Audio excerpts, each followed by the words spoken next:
Irmãos, que a graça e a paz do Senhor seja com todos. Fico sempre feliz, entusiasmado quando venho aqui a esta igreja e com o privilégio de transmitir a palavra. Eu queria gastar alguns minutos tentando compartilhar com os irmãos um pensamento que veio ao meu coração sobre o seguinte assunto: o melhor de Deus é possível. E eu gostaria então de mostrar coisas simples na Bíblia sobre esta frase. Mas antes de compartilhar, eu trago o abraço da minha família, da minha esposa, não pôde me acompanhar, agora com o problema de os netos chegaram em profusão, e alguns são dão mais trabalho do que os outros. E o Renato está sempre comigo, porque é interessante que algumas coisas que acontecem na nossa história, no início da nossa história, e depois se repetem no final. Então, por exemplo, quando os meus meninos eram pequenos, eu dizia para eles que quando eles iam crescendo, em determinado momento, com quem vocês vão? Sozinho, não. E agora eles fazem isso comigo, eu não posso sair sozinho. E escalaram o Renato para me acompanhar. Não me deixam sair sozinho, que eu abuso no volante. Então, se eu for sair sozinho, eles trancam a porta e não me deixam sair. Então, eu preciso de um companheiro. E hoje está me acompanhando o Diego. E Diego é missionário entre uma etnia, um grupo, o Rastafari. Ele fez um treinamento, ele é missionário da Junta de Missões Estaduais, com um grupo de Rastafari. É um grupo meio esquisito, depois ele pode olhar para ele, que ele também é meio estranho. Ele esteve na Etiópia, convivendo com a religião, a Rastafari selvagem, tem o Rastafari urbano. Então ele veio para o Brasil e a junta está então fazendo esse trabalho na conversão. Uma mistura, um sincretismo religioso que não deixa dúvida nenhuma que teve a sua origem no inferno, fazendo uma confusão na mente das pessoas. Eles têm a trindade deles, que são personagens históricos. Então, tem um deles que é o Pai, tem outro que é o Filho e o outro é o Espírito Santo, e que foram personagens sacerdotes desse tipo de religiosidade. Os três já morreram e continuam sendo adorados, louvados. Eles fazem bastante confusão, misturando o judaísmo com cristianismo, com espiritismo, e o culto deles dura, em média, 12 horas. Então, quando ele esteve lá fazendo treinamento, entre outras coisas, ele teve que conviver com a situação. Então, eles passavam pelo menos 2 dias sem comer. Então, comiam a cada 2 dias e ficavam mais tempo em adoração e em louvor, a forma deles. Então, e aqui no Brasil, isso está se estendendo. Ele está fazendo um trabalho agora com o Rasta urbano. Ele que durante algum tempo esteve com Rasta selvagem, que é onde as reuniões são mais exclusivas para os que são adeptos. E aí Vila Gerte, então, investiu nesse trabalho.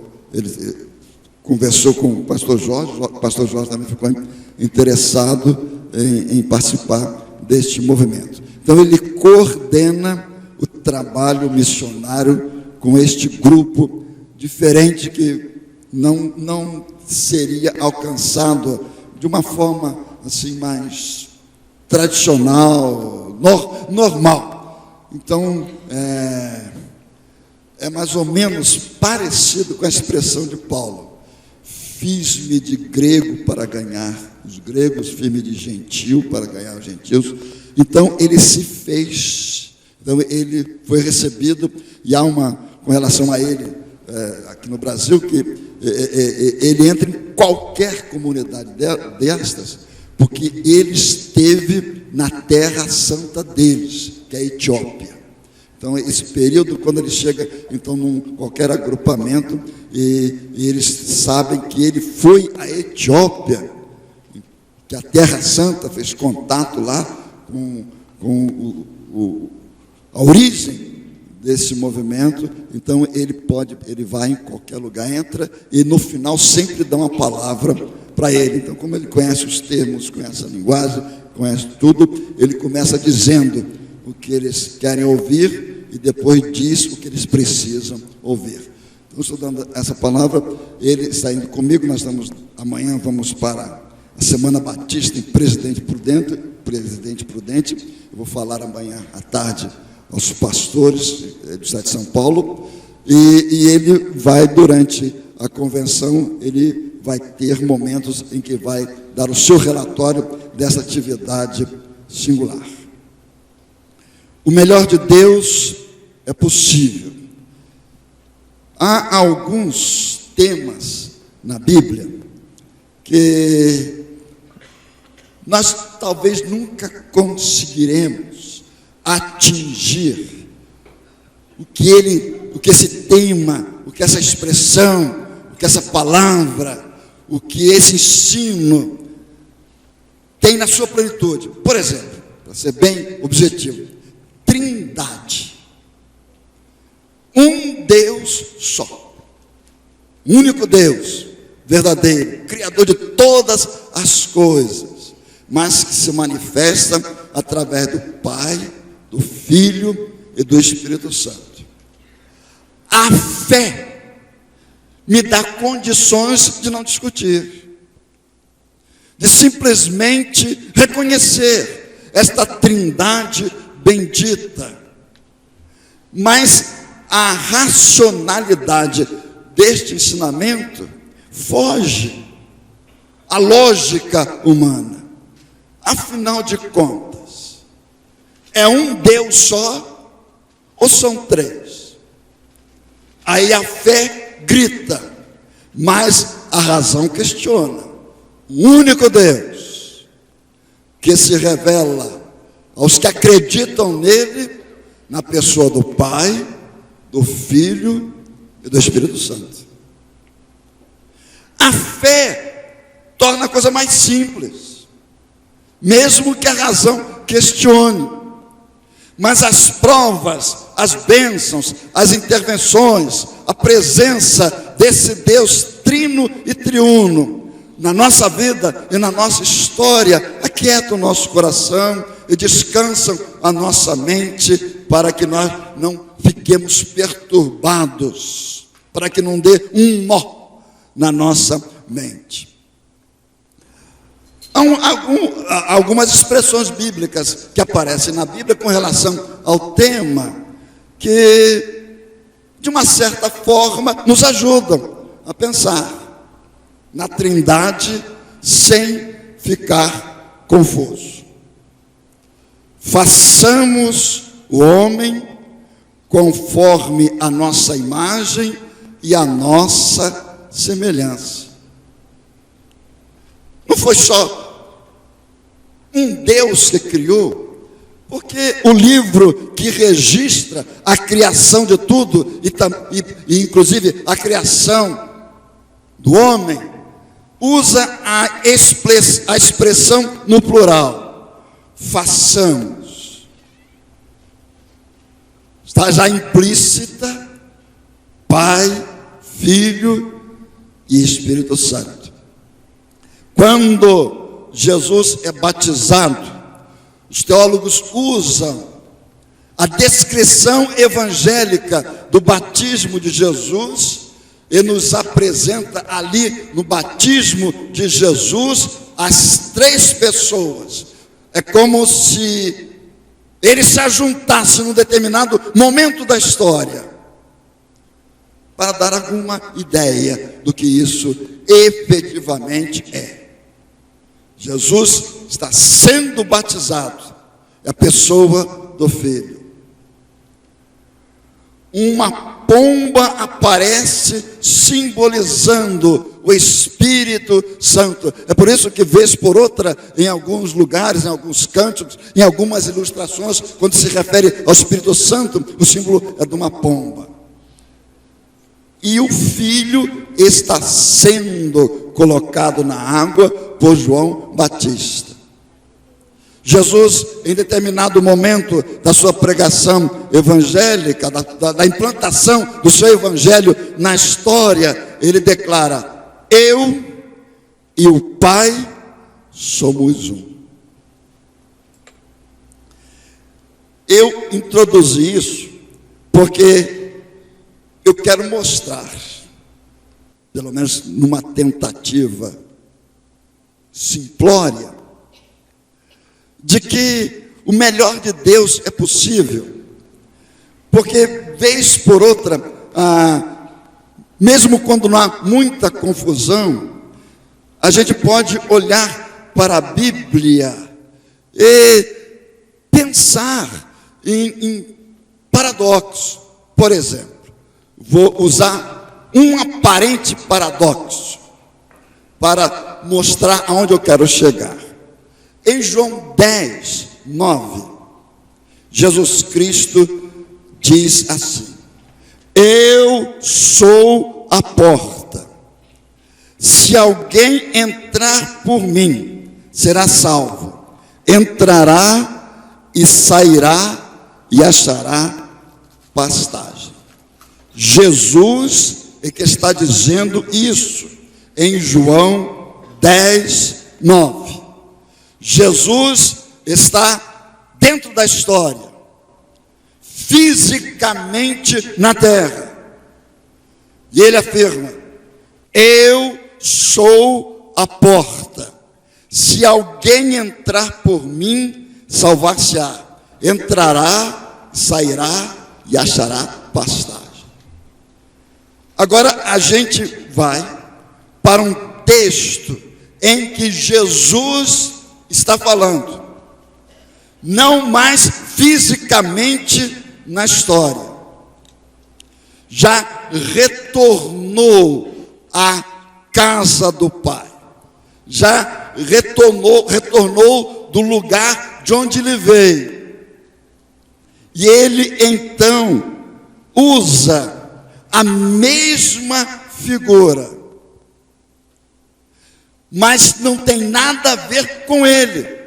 Ele usa a figura da porta, em que no Evangelho ele afirma ser ele, e no livro de Apocalipse, no capítulo 3, Jesus usa a mesma figura da porta, e não é ele.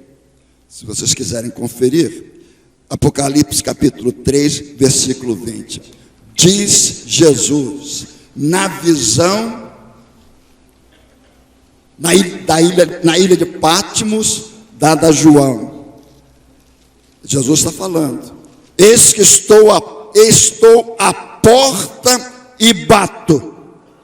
Se alguém ouvir a minha voz e abrir a porta, entrarei em sua casa, cearei com ele e ele comigo.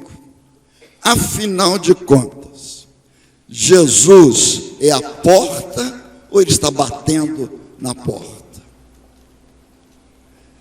Esse mistério, irmãos, pode ser resolvido com dois verbos que aparecem nos dois textos. É claro que no Evangelho de João, Jesus está dizendo que ele é a porta. Quando escreve a carta a uma das 7 igrejas lá do Apocalipse, ele está do lado de fora da igreja, e a igreja não é este lugar. A igreja daqui a pouco vai sair deste lugar. Onde você for, você é a igreja de Jesus. Em Apocalipse, então, Jesus está batendo a porta da igreja. corpo visível de Cristo na terra, e demonstrando com este bater que é possível eu e você sermos membros de uma igreja e não sermos igreja de Jesus, e Jesus está do lado de fora. Tanto quanto é provável que em algumas igrejas Jesus já saiu há muito tempo, está há muito tempo do lado de fora. Os dois verbos que resolvem esta aparente dificuldade, o expossível paradoxo, é que nos permite pensar e concluir no final de que é possível viver o melhor de Deus aqui na terra, estão em dois verbos.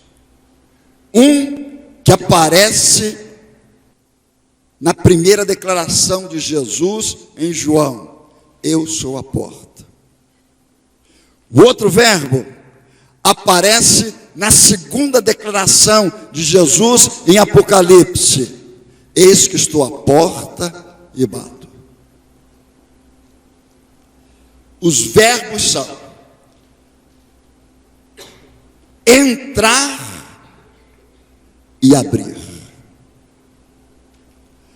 A gente entra para ser e abre para ter. São duas coisas diferentes. Muitas pessoas, em muitos lugares, em muitas igrejas denominadas cristãs e até mesmo em evangélicas, há uma preocupação exagerada em ter, mas já deixaram de ser. A gente entra para ser e a gente abre para ter. Não são experiências isoladas, não são ações distintas no sentido de acontecerem em tempos diferentes. Estas duas ações de ser e de ter, no caráter, na vida, na experiência do verdadeiro salvo pela graça, acontecem ao mesmo tempo. Você entra para ser e abre, e se abre para ter. E quando esta experiência, quando ela é uma só, quando a gente não dissocia ser do ter, então é possível experimentar o melhor de Deus. A dificuldade, o problema, é que no contexto evangélico do Brasil hoje, há uma preocupação exagerada de ter. Há muitas pessoas, milhares delas, enchendo templos, não porque querem ser, mas porque querem ter.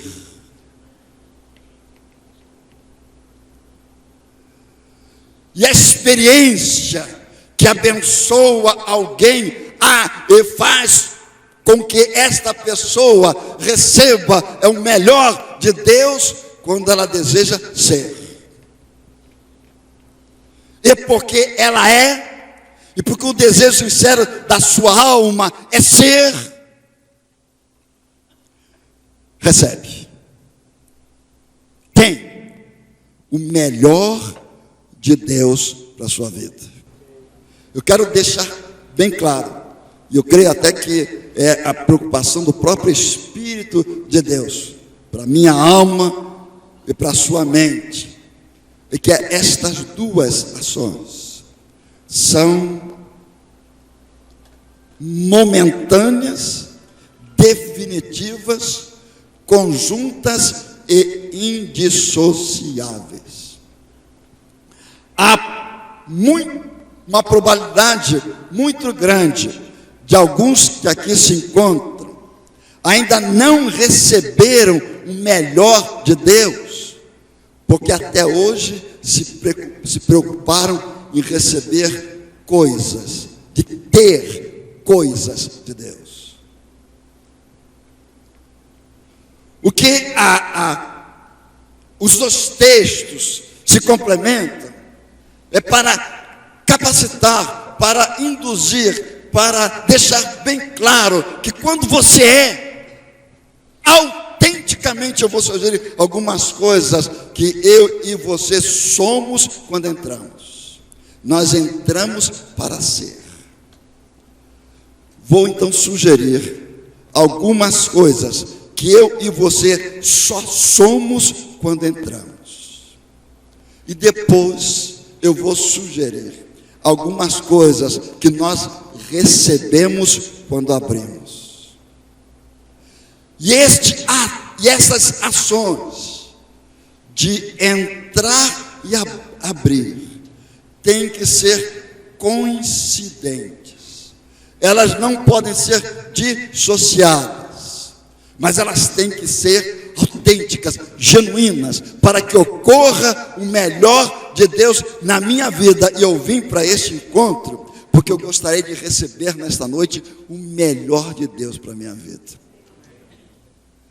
Eu vim aqui porque eu trago na mente uma série de nomes de gente que procurou ajuda, socorro. Eu tenho na minha mente, vou apresentá-las a Deus, essas pessoas, para que elas possam receber o melhor de Deus. E o melhor de Deus é ser e ter. O que eu e você somos quando entramos. Disse Jesus: eu sou a porta. Se alguém entrar por mim, será salvo.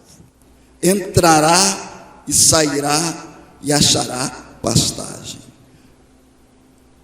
Primeira coisa que eu e você nos tornamos, quando entramos, nós nos tornamos ovelhas de Jesus.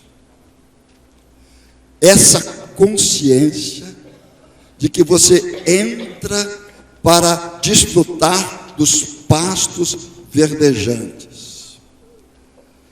E a condição e a atitude de alguém que entra por esta porta, que é o Evangelho de Jesus, tem que ser uma atitude de ovelha,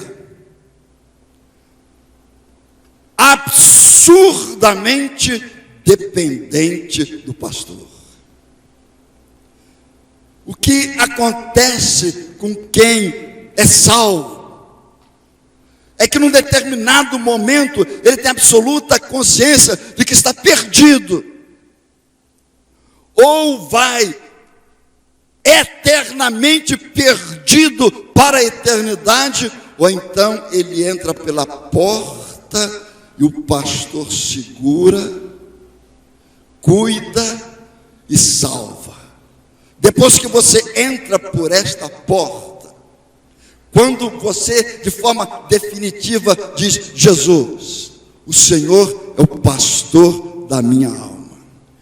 Quando o Salmo 23, mais do que ser uma reza evangélica,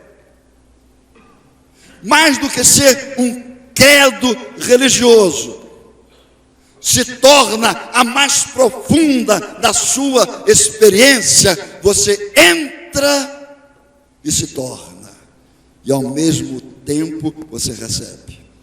Quando você pode dizer: o Senhor é o meu pastor, e vive isso, autenticamente vive isso. No céu, isto é declarado. E o lobo maior da alma humana, que se chama Satanás, nem de você se aproxima.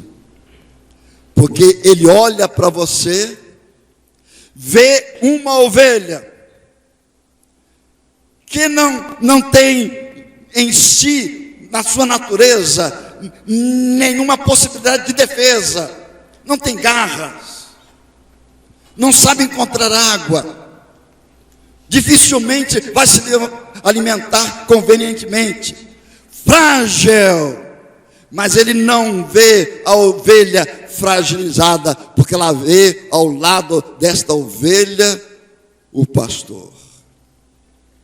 E deste pastor ele foge, ele corre. Eu me lembro uma experiência que eu tive impressionante, que eu nunca vou esquecer. Eu recebi um telefonema de um membro da igreja e disse: pastor, o senhor podia falar? Ele é um funcionário público, chegou aqui na prefeitura de Santo André, uma senhora, e ela me contou uma história, o senhor podia ouvir ela? Ele passou o telefone e disse: pastor, eu sou mãe de santo, há 70 anos mãe de santo, ela tinha mais de 80, e eu quero deixar de ser mãe de santo, só que a coisa não deixa. Eu falei: mas que coisa? O senhor sabe, pastor, eu não consigo, ele não deixa. Então eu posso, nós podemos encontrar, sim, se o senhor puder ir lá, eu recebo o senhor no meu centro. Aí eu procurei um irmão, que já está na glória, irmão João Machado, diácono da igreja, disse: irmão, não podia fazer uma visita comigo? Aí nós fomos, chegamos lá no centro de Candomblé, de Umbanda, mais ou menos umas 15 para as 2 da tarde, e saímos às 7h15 da noite. Nós entramos num salão grande, me impressionou muitas imagens que a gente vê também na igreja católica, e mais algumas, de outro tipo de santos que eu não conhecia, e entre um santo e outro, conhecido, havia imagens grandes do demônio, um diabo com aquele tridente, de vários tamanhos. E quando nós entramos, eu e ele entramos, havia uma penumbra, para mim estava semi-escuro, só conseguia enxergar o que estava muito próximo dos pés, e ela colocou uma cadeira para que eu sentasse, ela sentou em frente, e eu via que ela estava piscando, e ela dizia: há muita luz aqui, eu não estou aguentando enxergar, muita luz. A impressão que eu tenho, a convicção que eu tenho, é que ela estava vendo mais alguma coisa do que eu e o irmão João.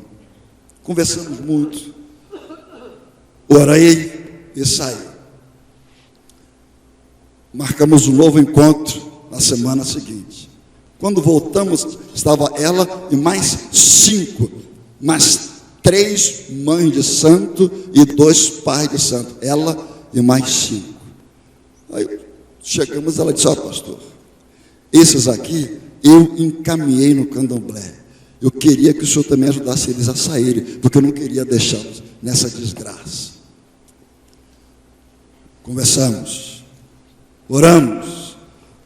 Eu não vou detalhar coisas, porque os irmãos vão ficar, então pode ficar impressionados, mas a certa altura ele disse: pastor, nessa cadeira que o senhor está sentado, e foi dizendo nomes de pessoas que sentaram ali. Gente importante, gente da religião e da política, principalmente da política. Citou personagens da televisão, artistas, e citou muita gente. Oramos, conversamos. No dia seguinte dessa visita, ela falou: pastor, quero agradecer. Consegui. A coisa me deixou. Uma semana seguinte, ela disse: pastor, estou aqui no Rio de Janeiro, estou frequentando a Igreja Assembleia de Deus, do bairro onde a minha irmã faz parte. E eu estou numa classe me preparando para o batismo.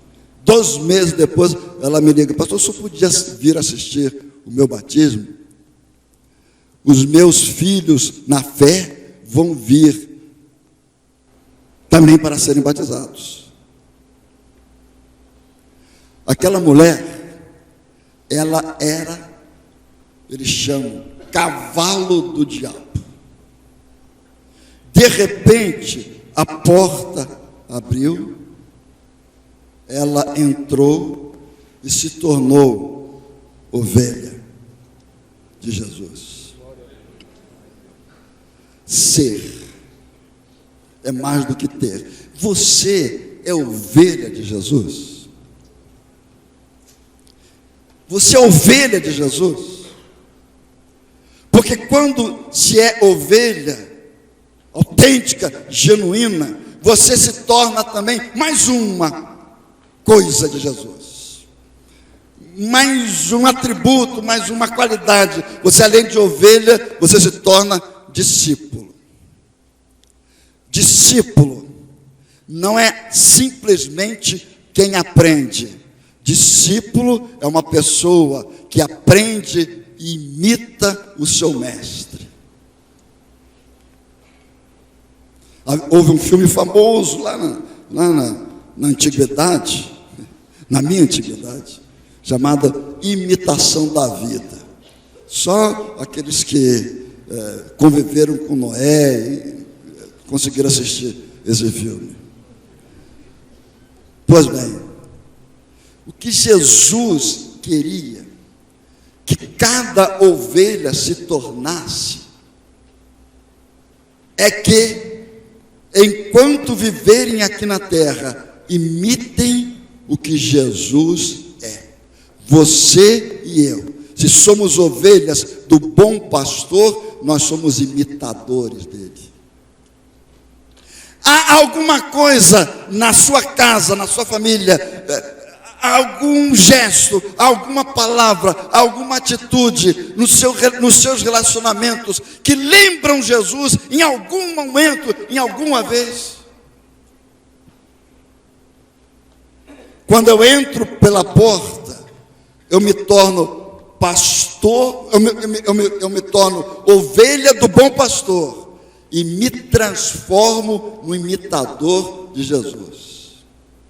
Isto com tanta intensidade e com tanta sinceridade, que em alguns momentos os nossos próprios familiares vão acreditar que Jesus existiu por causa daquilo que você fala, por causa daquilo que você faz, por causa das atitudes que você toma, por causa das coisas que você rejeita ou por causa das coisas que você abraça.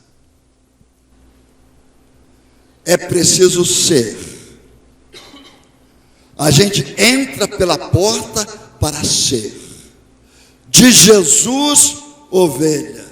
E ele se torna não um pastor, mas ele se torna o supremo pastor. E dele eu me torno um imitador. Isso me faz lembrar uma história que aconteceu no término da Segunda Guerra, na cidade de Londres.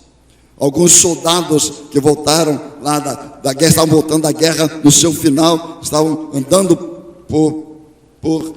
pela cidade semi-destruída, e viu à frente de uma padaria uma criança, olhando para uma guloseima, e tudo indicava que aquela criança estava há algum tempo sem se alimentar. E o soldado passou por lá, um parou, os dois, um parou e o outro ficou examinando. Disse: menino, você gostaria de comer aquele pedaço de doce, de guloseima? Não posso, não tenho com o que comprar. O soldado entrou lá na padaria, pegou o doce, pagou, saiu, entregou para o menino. Pode comer. O menino deu uma mordida, gulosa, mais do que comeu, engoliu, olhou para o soldado e disse: você é Deus? Não, porque antes do senhor chegar, eu pedi: Deus, eu gostaria tanto de comer aquele pedaço de guloseima. Há alguma coisa, há algum gesto, há uma palavra, há alguma demonstração no seu relacionamento familiar, secular. Porque eu sei, irmãos, que aqui na igreja, todos, eu estou olhando para vocês, eu estou vendo Jesus aqui, todo mundo aqui. Os irmãos estão com uma cara de santo, eu estou quase me ajoelhando. Mas esse comportamento, essa atitude e essa palavra e essa ideia tem que acontecer também no contexto de vida. Quando você entrou definitivamente para ser ovelha, para ser discípulo de Jesus. E quando isto acontece, aquele que lá em Apocalipse está batendo a porta, ele se torna uma presença permanente. E esta presença foi explicitada na história através do Pentecostes.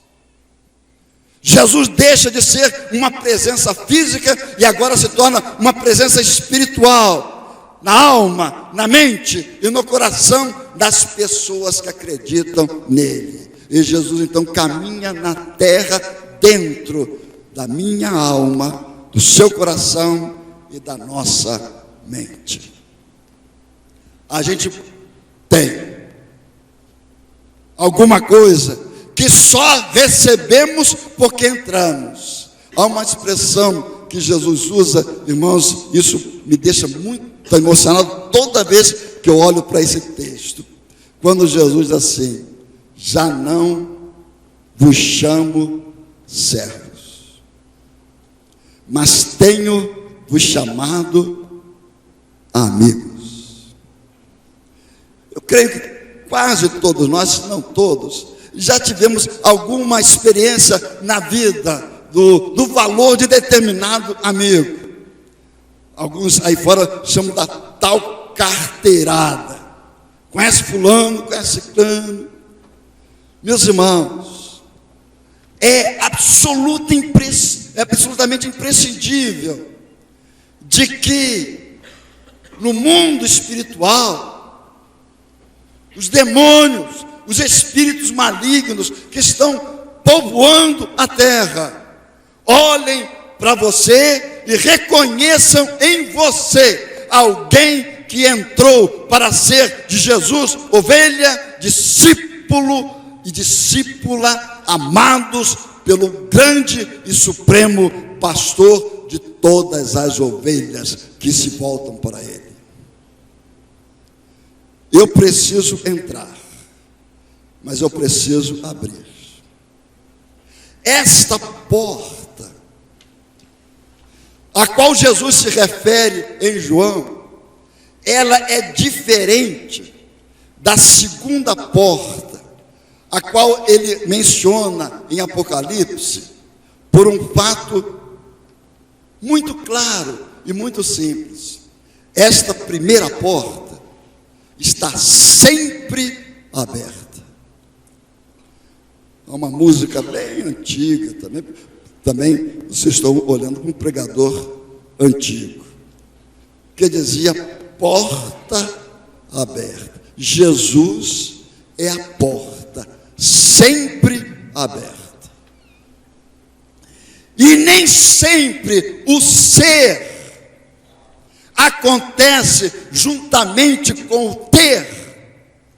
Porque a outra porta, a porta que sou eu e você, a porta que a igreja de Cristo, quando ajuntada, quando reunida, eventualmente, em algum momento, por qualquer circunstância, essa segunda porta, por alguma razão, está fechada.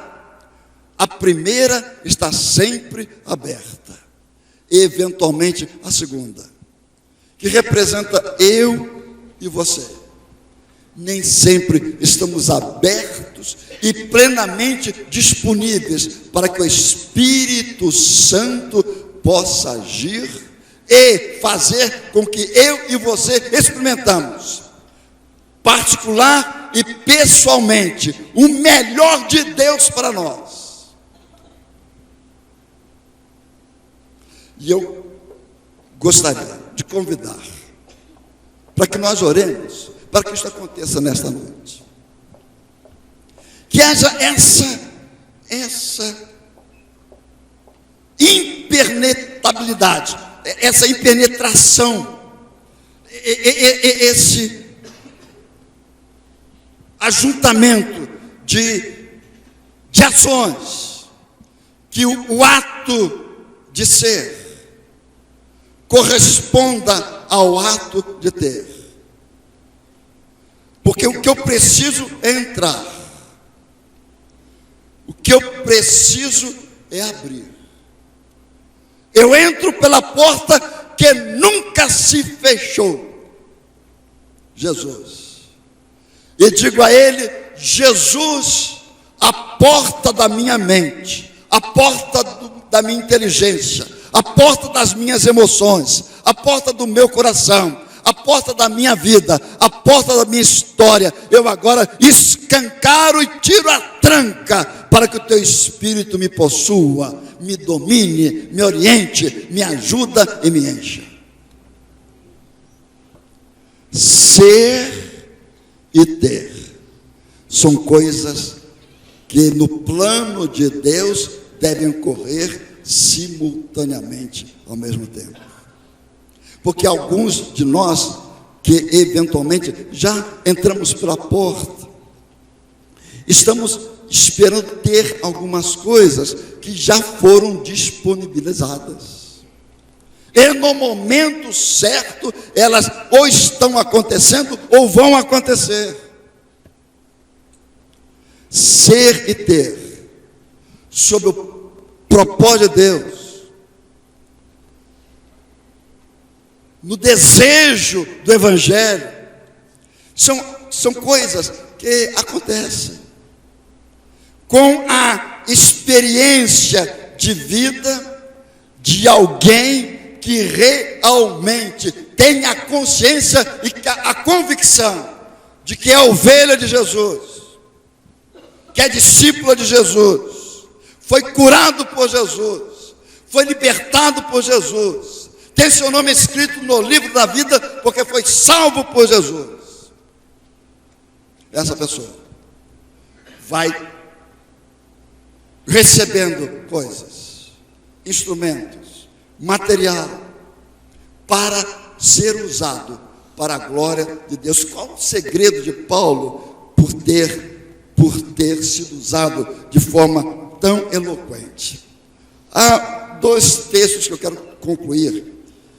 Quando Paulo é preso e acusado, é interessante, irmãos, que a acusação que tinha contra Paulo está descrita em Atos 25, 19, assim: traziam contra ele, contra Paulo, algumas questões referentes à sua própria religião, e particularmente a certo morto chamado Jesus, a quem Paulo afirmava que vivia. O segredo de Paulo é que Paulo vivia como se Jesus tivesse ressuscitado. E é interessante que Paulo não foi contemporâneo de Jesus. Paulo não conheceu Jesus fisicamente. Paulo não ouviu nenhum discurso de Jesus. Paulo não estava presente, próximo a Jesus, quando Jesus preparava os seus apóstolos, os seus seguidores. Mas Paulo entrou pela porta. E na experiência de salvação de Paulo, que coincidiu com a sua chamada para ser apóstolo, naquela experiência salvadora e naquela experiência de vocação para ser um missionário entre os gentios, Paulo viu Jesus e viveu o resto da vida. Ele não viu o físico de Jesus, ele não sabia a altura de Jesus, mas ele foi salvo por Jesus, e a salvação que ele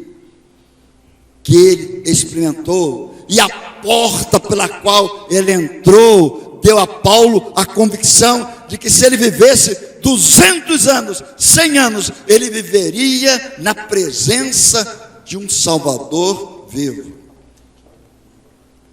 E ele perguntou: quem és tu, Senhor? E a resposta: eu sou Jesus, a quem tu persegues. Mas levanta-te, entra na cidade, onde te dirão o que te convém fazer. Paulo foi o que foi, porque em nenhum momento Paulo duvidou de que o que eles tinham matado na cruz estava no túmulo. Ser e ter tem a ver com a sua experiência de salvação e com o seu estilo de vida, que mostra que você sabe que Jesus está vendo e ouvindo tudo que você faz, tudo que você fala, e compartilhando e sendo testemunha dos seus relacionamentos. Você quer ter o melhor de Deus? Decida nesta noite ser melhor para Deus. Você tem convicção que pode ser melhor para Deus? Então você pode viver o resto da vida tranquilo, calmo e sereno, porque o melhor de Deus vai chegar. Eu quero orar para que isso aconteça na minha vida. E eu quero pedir para que o grupo de louvor venha cantar. E se você efetivamente entendeu que você pode ser melhor, para ter o melhor de Deus para você, venha ou se levante e vamos pedir isso a Deus agora no final do culto. Se você está se lembrando de alguém que não está aqui, mas você ama esta pessoa, sabe que esta pessoa podia sofrer menos, que essa pessoa podia vencer, se ela se dispusesse a ser de Deus, ovelha como você é, discípulo como nós precisamos ser. Se esse é o seu caso, se coloque em pé, ou então venha aqui à frente, e vamos pedir que isso aconteça agora, neste momento. Você se lembra de alguém que não está aqui, mas que você gostaria que essa pessoa fosse tão abençoada como ela quer ser? Então venha no lugar da pessoa. Quem sabe alguém da sua família, alguém do seu trabalho, alguém do seu relacionamento. Você gostaria que essa pessoa tivesse o melhor de Deus a partir desta noite? Vamos pedir que isto aconteça, e vai acontecer, sem dúvida nenhuma, vai acontecer, porque já aconteceu antes, já aconteceu em outros lugares, na Bíblia e fora da Bíblia, no contexto evangélico de hoje. Gente que vem à igreja e na hora da oração e na hora do apelo se lembra de alguém que deixou em casa, deixou no trabalho, derrotada, frustrado. e ora por a pessoa, e no dia seguinte encontra, eu não sei o que aconteceu, mas depois de ontem, a tal hora, Deus mudou a sua vida. Isso pode acontecer aqui agora. E amanhã você se encontrar com alguém que você, da última vez que viu, estava até pensando que não voltaria a ver mais, porque a pessoa estava completamente derrotada. E Jesus pode dar a vitória a essa pessoa, porque o melhor de Deus para você, nós vamos pedir que aconteça também para ela. Pense nessa pessoa agora. Levante suas mãos em adoração e louvor a Deus. Ser e ter. Se a gente pudesse fazer diferença,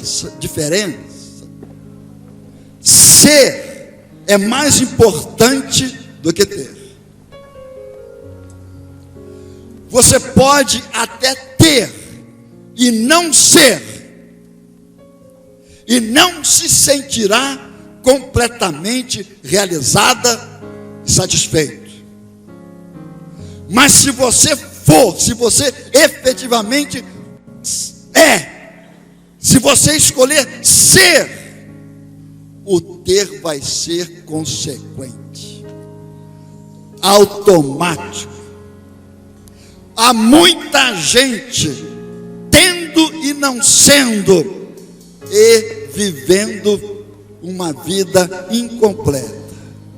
Falta alguma coisa. Mas quando ser e ter acontecem, quando você é, e o ter vem como consequência de você ser, você canta, você é feliz, você é alegre na desventura, mesmo na adversidade, mesmo que aparentemente as coisas não estejam acontecendo como você estava imaginando, mas você olha para o amanhã e ver o milagre acontecer. Seus filhos não vão ser dominados pela droga. Esses alguns já são hoje estão sendo libertados em nome de Jesus.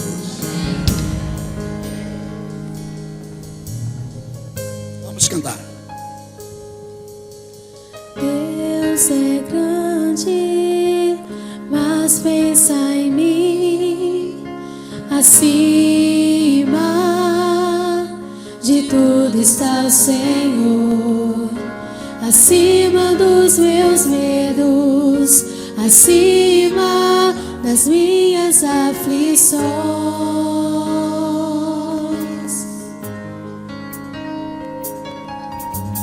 Deus é grande, mas pensa em mim, acima de tudo está o Senhor, acima dos meus medos, acima das minhas aflições. Ao meu lado sempre está, sempre pronta a me ajudar.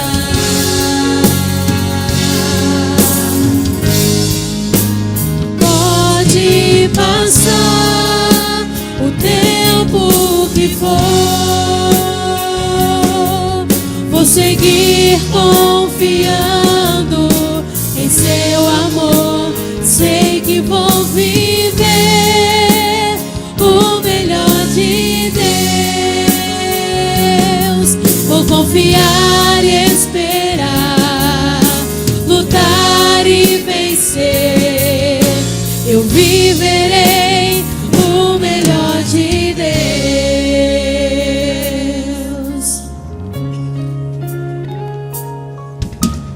Deus é grande, mas pensa em mim, acima de tudo está o Senhor, acima dos meus medos, acima das minhas aflições. Ao meu lado sempre está,